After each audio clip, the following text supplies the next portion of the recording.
Hello friends, welcome back to my channel. हाजिर हुए एक नई लव स्टोरी लेकर। तो चलिए वीडियो को स्टार्ट करते हैं। कहानी की शुरुआत नीरा मोहन से होती है, जो कार चलाकर कहीं जा रही होती है।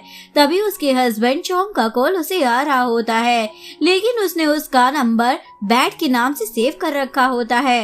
एक्चुअली में वो बहुत ही ज्यादा बुरा आदमी था। नीरा मोहन काफी ज्यादा घबराई होती है। इसी बीच उसका एक्सीडेंट हो जाता है और ब्लास्ट में उसकी मौत हो जाती है। सीन में दिखाया जाता है एक लड़की का नाम नीरा होता है, वो अपने ही डैड चौम की फोटो को जला रही होती है। एक्चुअली में चौम बहुत ही ज्यादा घटिया इंसान था। फ्लैशबैक में दिखाया जाता है कि वो अपने बेटे और वाइफ के सामने ही एक्स्ट्रा मैरिटल अफेयर चला रहा होता है। इस चीज का उसे जरा भी इल्म नहीं था। उल्टा वो अपनी वाइफ और बेटे को बहुत ज्यादा पीटता भी था। एक्चुअली में नीरा बचपन में एक लड़का थी जिसका नाम वाट था, लेकिन वो बाकी लड़कों की तरह बिहेव नहीं करता था, क्योंकि उसका नेचर और हार्ट दोनों एक लड़की की तरह था। इवन कि उसके डैड की बहन यानी कि उसकी बुआ रन भी उसे काफी ज्यादा धोती थी। और बचपन में अगर उसकी मोम के अलावा किसी और ने उसे सपोर्ट किया था, वो थे उसकी बुआ के हस्बैंड, जो बिल्कुल उसकी मोम की तरह उसे सपोर्ट करते थे। प्रेजेंट में नीरा बहुत ज्यादा दुखी होती है, क्योंकि उसकी मोम मर गई थी और उसे मालूम था इन सब के पीछे उसके फादर यानी कि मिस्टर चौम ही जिम्मेदार है। नीरा के पास एक बंदा आता है पॉन। वो उसे बोलता है, क्या तुम श्योर हो तुम्हारी मोम ने तुम्हारी नई जिंदगी के लिए जो तैयारियां की है उसे छोड़कर तुम वापस जाना चाहती हो? वहाँ पर अकेली पड़ जाओगी, अकेले सबका सामना कैसे कर पाओगी? नीरा बोलती है, मैं और मेरी मॉम एक नई जिंदगी की शुरुआत करने वाले थे, लेकिन मेरे डैड ने सब कुछ खत्म कर दिया। उन लोगों की वजह से हमको जो कुछ भी सहना पड़ा, उसकी कीमत तो उन लोगों को चुकानी ही पड़ेगी। फ्लैशबैक में दिखाते हैं नीरा को अपने आप को बदलने के लिए एक बहुत ही कठिन प्रोसीजर से गुजरना पड़ा, जिसकी वजह से उसका न केवल शरीर बल्कि उसका फेस भी बदल गया। इसके बाद नीरा अब्रोड से वापस थाईलैंड आ जाती है और रहने के लिए एक रूम लेती है। तो भी उसे देखता है, बस उसकी सुंदरता का कायल हो जाता है। इवन लोग ये भी कह देते हैं कि वो बिल्कुल एक सेलिब्रिटी की तरह लगती है। रन अपने हस्बैंड चैट को बता रही होती है, मैं अपने बिजनेस में काफी ज्यादा बिजी रहती हूँ। इवन मेरी भाभी और भांजे की फ्यूनरल सेरेमनी होने वाली है। यहाँ पर मैंने बहुत सारे रिपोर्टर्स को बुला लिया है ताकि मैं अपने कंपनी के नए प्रोडक्ट को प्रमोट कर सकूं। एक्चुअली मैं यहाँ पर सभी को लग रहा था नीरा यानी कि वोट अपनी मोम के साथ उस एक्सीडेंट में मर चुका है। चैट बोलता है, तुम्हारा भाई ऐसा कैसे कर सकता है? वो अपनी वाइफ और बेटे की मौत में भी अपना ही फायदा देख रहा है। उसे ये बात अच्छी नहीं लगती, इसलिए वो वहाँ से उठकर चला जाता है। इसी में चैट वॉट और उसकी मोम के बारे में सोच रहा होता है, वो दोनों कितने अच्छे थे। इवन उसके पास वॉट की बनाई हुई ड्राइंग भी होती है। वो वाट को याद कर बहुत ज्यादा दुखी हो रहा होता है। दूसरी तरफ मिस्टर चौम दो लड़कियों के साथ आशिकी लड़ा रहा होता है और अपनी वाइफ के फ्यूनरल वाले दिन भी वो ऐसे खुश हो रहा था जैसे कि उसकी वाइफ के मरने से उसका लॉटरी का टिकट निकल गया है। एक्चुअली में रन और चौम दोनों ही अपने में मस्त होते हैं और चैट माँ की फ्यूनरल सेरेमनी को कंप्लीट करता है और अपनी वाइफ पर गुस्सा करता है। ये काफी ज्यादा डिस्गस्टिंग है, ये बोलकर वो वहाँ से चला जाता है। मीडिया के सामने चौम ऐसे नाटक करता है जैसे कि वो अपनी वाइफ और बेटे से बहुत ज्यादा प्यार करता था और अब वो उन दोनों को बहुत ज्यादा मिस कर रहा है। ये सब देखकर नीरा को तो बहुत ज्यादा गुस्सा आ रहा होता है, क्योंकि उसे याद था उसके डैड तो बस उसे मारा पीटा करते ही थे, क्योंकि वो अपने डैड की नजर में बिल्कुल भी नॉर्मल नहीं थी। वैक्सीन में नीरा जैसे ही एक छोटी बच्ची को पीटते हुए देखती है तो वो बेहोश हो जाती है, क्योंकि उसे अपने बचपन की बात याद आ जाती है। इधर रन को गुस्सा आ रहा होता है, क्योंकि उसका पति चैट अभी तक घर नहीं आया था, इसलिए वो उसके असिस्टेंट को कॉल कर उस पर गुस्सा करने लग जाती है। जिसके बाद चैट को घर वापस आना ही पड़ता है। उस पर गुस्सा करने लग जाती है, तुम सारी रात कहाँ पर थे? चैट बोलता, हाँ मैं सारी रात घर से बाहर था, क्योंकि मुझे तुम्हारा ये थोपना नहीं देखना था। ये सुनकर रैन तो उस पर और भी ज्यादा गुस्सा करने लग जाती है, लेकिन चैट तो उसे इग्नोर कर चला जाता है। रैन तो बहुत ही ज्यादा दुखी होकर पीने लग जाती है। दूसरी तरफ नीरा डॉक्टर बेजिंग के पास जाती है, जो एक साइकेट्रिस्ट होता है। वो उनसे एक दवाई मांगती है, लेकिन डॉक्टर उसे दवाई देने से मना कर देता है। जब तक तुम मुझे अपनी कंडीशन के बारे में नहीं बताओगी तो मैं तुम्हें दवाई नहीं दूंगा। नीरा बताती है, मुझे रात को बुरे सपने आते हैं और अपनी मेंटल कंडीशन के बारे में बताती है। डॉक्टर पूछता है, तुम्हें मेरे क्लिनिक के बारे में किसने बताया? ये सुनकर नीरा तुरंत वहाँ से चली जाती है और अपने डैड की कंपनी के इवेंट में पहुँचती है। यहाँ पर वो देखती है उसके डैड और उसकी बुआ कितने ज्यादा खुश हैं। उन दोनों को तो उसकी मोम की डेथ का जरा भी दुख नहीं है। देखकर वो दुखी होकर वहाँ से जाने लगती है। तभी रास्ते में वो चैट से टकरा जाती है। चैट उसे संभालता है और उसका स्कार्फ उसके हाथों में आ जाता है।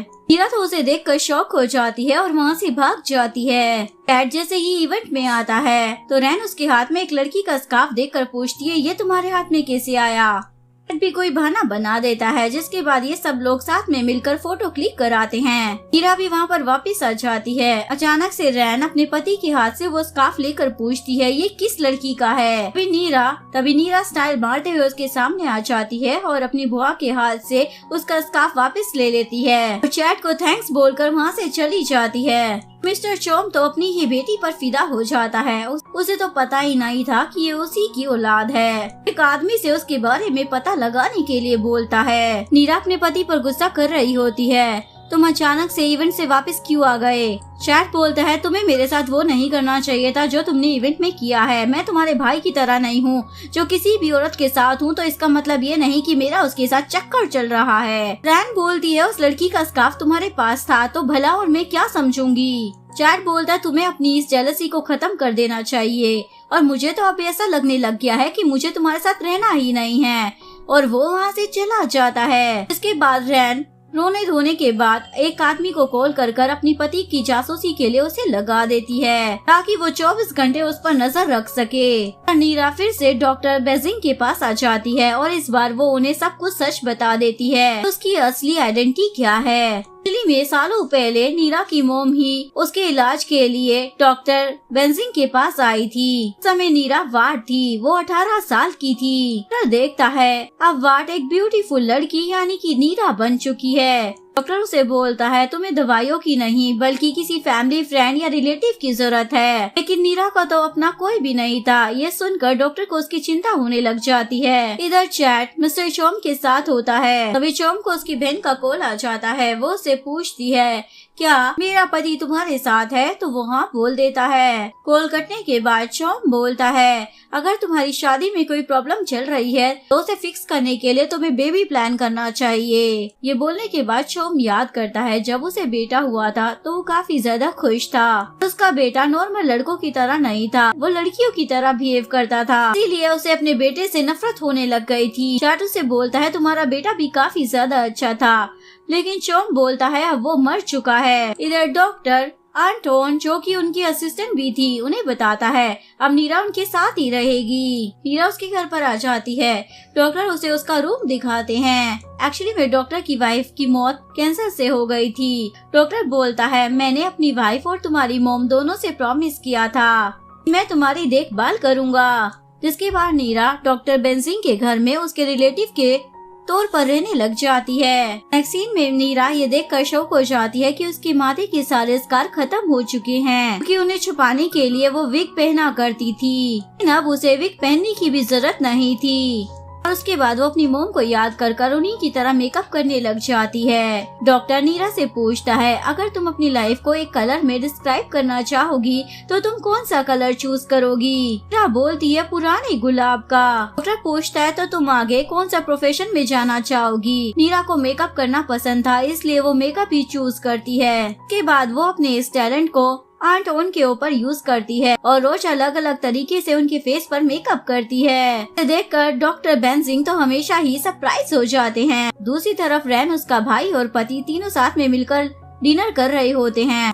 इधर भी रैन अपने पति चैट से लड़ाई करने लग जाती है। एक्चुअली में जब भी उसे अपने भाई या पति से बात करनी होती है तो वो चिल्लाकर ही बोलती है। चैट तो वहाँ से उठकर ही चला जाता है और उसका भाई बोलता है, तुम इतनी ज्यादा अनोइंग क्यों हो? इधर डॉक्टर नीरा को बोलता है, कब तक तुम घर पर बैठकर ही एंटोन का मेकअप करती रहोगी? मैंने तुम्हारे लिए काम ढूंढा है। जिसके बाद वो उसे एक लेडी इंक से मिलवाता है। नीरा उसे देखकर शॉक हो जाती है क्योंकि उसने इंक को एक आर्टिकल में अपनी आंट के साथ देखा था।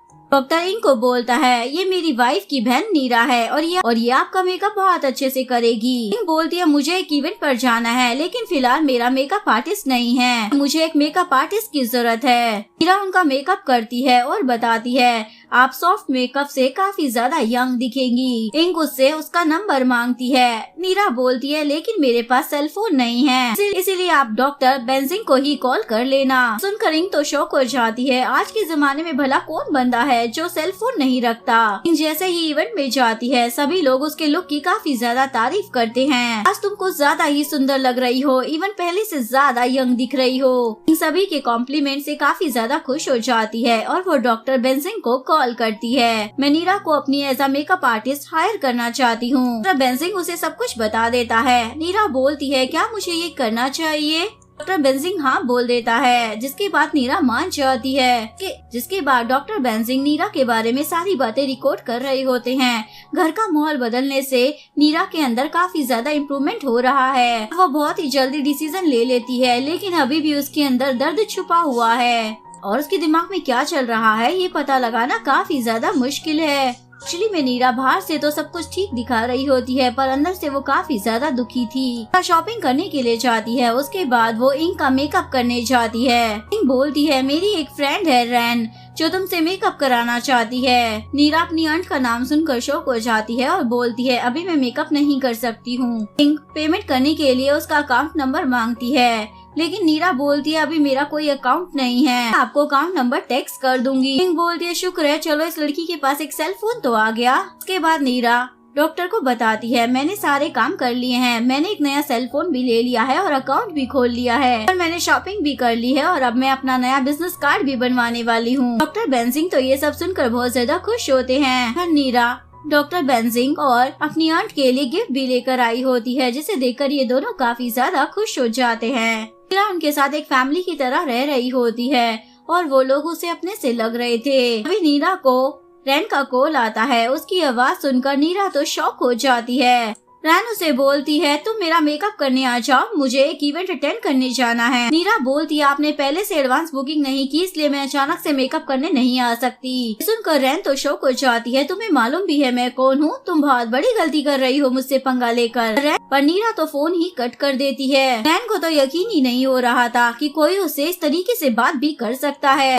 इधर नीरा की हालत अपनी आंट से बात करने के बाद बहुत ज्यादा खराब हो गई थी कि एक बार उसे फिर से पास्ट की बातें याद आने लग जाती है, जिसके बाद वो अपने आप को ही चाटे लगाने लग जाती है। नेक्स्ट सीन में चैट सुपरमार्केट में आता है। नीरा भी वहाँ पर शॉपिंग करने आई होती है। तभी वो चैट को देख लेती है और उसे याद आता है बचपन में वो चैट के साथ यहाँ पर आया करती थी और दोनों साथ में अच्छा टाइम स्पेंड करते थे। उसके बाद वो जानबूझकर अपनी गाड़ी चैट की गाड़ी से ठोक देती है। उसको गुस्सा आ रहा होता है ये किसने किया, लेकिन तभी वो नीरा को देखकर शॉक हो जाता है और उसे याद आता है ये तो वही स्कार्फ वाली लड़की है और उसे पूछता है क्या तुम्हारे पास ड्राइविंग लाइसेंस है। नीरा नो बोल देती है, अभी ही अब्रोड से वापस आई हूँ। सुनकर चैट उसकी पूरी जिम्मेदारी अपने ऊपर ले लेता है और इंश्योरेंस कंपनी को कॉल कर बोलता है गलती से मुझसे एक्सीडेंट हो गया है। और नीरा को बोलता है उन्हें आने में टाइम लगेगा, चलो हम इतने पास ही कैफे में चलकर कॉफी पी लेते हैं। नोटिस करता है नीरा को बिल्कुल वैसी ही कॉफी पसंद है जैसी उसे पसंद है। उसे बोलता है तुम तो आदमियों की तरह कॉफी पीती हो। नीरा बोलती नहीं मैं बिल्कुल तुम्हारी तरह कॉफी पीती हूँ। चैट को नीरा की कंपनी काफी ज्यादा अच्छी लगती है। सब कुछ सॉर्ट आउट होने के बाद वो नीरा से पूछता है अगर मुझे तुमसे दोबारा मिलना हुआ तो हम कैसे मिलेंगे। नीरा बोलती है मुझे उस बारे में सोचना होगा और वो चैट के बारे में सोचकर काफी ज्यादा खुश हो रही होती है। घर आने के बाद भी वो उसी के ख्यालों में डूबी होती है। एक्चुअली में नीरा को बचपन से ही चैट से काफी ज्यादा प्यार मिला था और बड़े हो जाने के बाद उसका ये प्यार रोमांटिक वे में बदल गया था। एक्चुअली में वो चैट से प्यार करने लगी थी। एक्चुअली में ये सब इसलिए हो रहा था क्योंकि नीरा का कोई भी रिलेशन अच्छा नहीं था, सब उसे टॉर्चर ही कर रहे थे। उसमें से सिर्फ एक चैट ही था जो हमेशा उसे सपोर्ट करता था। इधर रैन अपने पति चैट को फिर से उसके साथ एक बार इवेंट पर चलने के लिए बोलती है, लेकिन चैट जाने से मना कर देता है। तभी रैन को पता चलता है उसके पति का एक्सीडेंट हुआ था कार से, तो वो उस बारे में डिटेल निकालने को बोलती है। उसे एक नंबर मिल जाता है। इधर चैट भी उसी नंबर पर कॉल करता है कि बात डॉक्टर बेंजिंग से हो जाती है। चैट उनकी आवाज सुनकर सरप्राइज हो जाता है, बोलता है मुझे लगा ये नीरा का नंबर है। डॉक्टर बेंजिंग बोलते हैं हाँ ये मेरा नंबर है, नीरा नहीं दिया होगा, आपको उसे कोई काम था।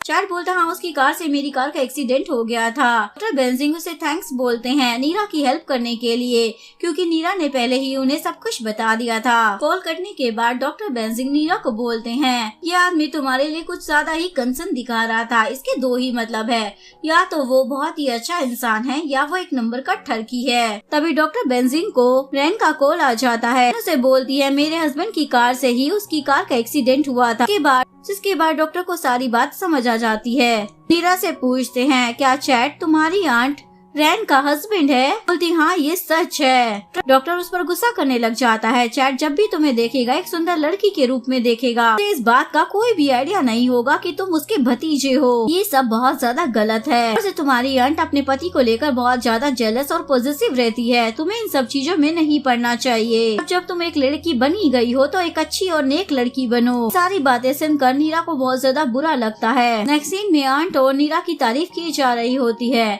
तभी नीरा को अपना पास याद आ जाता है। वो अपने डैड की बर्थडे पार्टी में एक लड़की की तरह तैयार होकर चली गई थी। उनके कुछ दोस्त बोलते हैं क्या ये आपकी बेटी है? उस दिन उसके डैड, उसकी मॉम और उस पर बहुत ज्यादा गुस्सा हुए थे। बोलते हैं तुम्हारा ये बेटा मेरे लिए एक शर्मा है।